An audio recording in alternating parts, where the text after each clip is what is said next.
Mamlaka ya Maji Safi na Usafi wa Mazingira Mbeya ina vyanzo ambavyo vina uwezo wake wa kuzalisha maji kiasi ya lita milioni 74.24.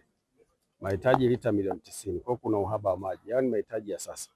Kwa jinsi ambavyo miaka inaongezeka na mji unazidi kupanuka, tayari kunakuwa na uhitaji wa maji ambayo yanaongezeka. Ndipo Mamlaka ya Maji Safi na Usafi wa Mazingira Mbeya kupitia Wizara ya Maji ikabuni mradi wa kimkakati. Mradi huu ulianza kuongelewa tangu miaka 2002.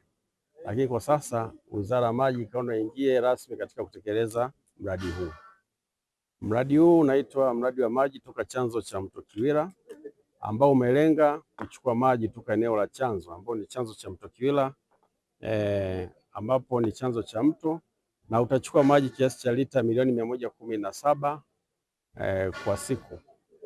Kwa maana hiyo ukiona kwamba lita milioni 117 kwa siku itakidhi mahitaji ya maji kwa takriban miaka 20 ijayo. Ndio maana inaitwa mradi wa kimkakati. Na hapa tulipo linajengwa tanki la kuhifadhia maji, itapokea maji ambayo ina ujazo wa lita milioni 5.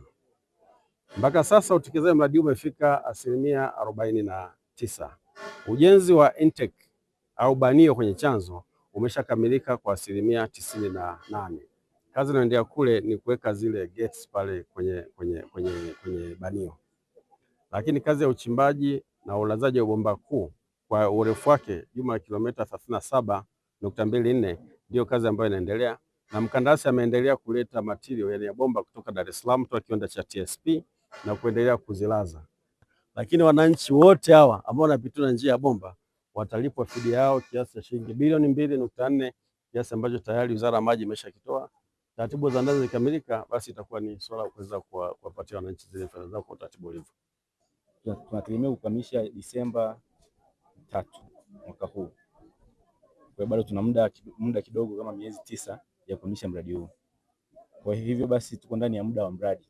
Kwa sababu mpaka sasa hivi serikali ya Jamhuri ya Muungano wa Tanzania imeshatukabidhi bilioni 31.4 kwa ajili ya kutekeleza mradi huu.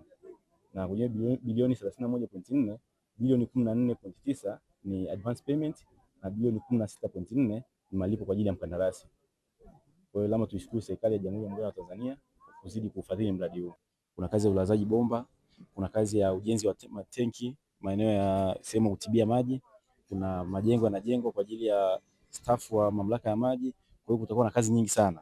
Kwa wananchi wa jiji la Mbeya wajitokeze kwa wingi kuja kunufaika na kutekeleza mradi huu kwa sababu mradi ni wa kwetu. Kwanza nitoe pongezi kwa serikali ambayo imetoa fedha nyingi kutumia mapato ya ndani kutekeleza mradi huu, japo wanaotekeleza mradi ni wazawa, lakini pia kampuni kutoka China, kwa sababu wamegawana kipande karibuni kilomita 40 kupitia wilaya ya Mbeya pamoja na huu. Na kilichonifurahisha zaidi ni kwamba wakati wa utekelezaji wa mradi huu pia utasaidia kutoa matoleo katika vijiji mbalimbali ambavyo vinapitiwa na mradi huu. Kwa hiyo naamini kabisa hao wananchi watakuwa ni walinzi.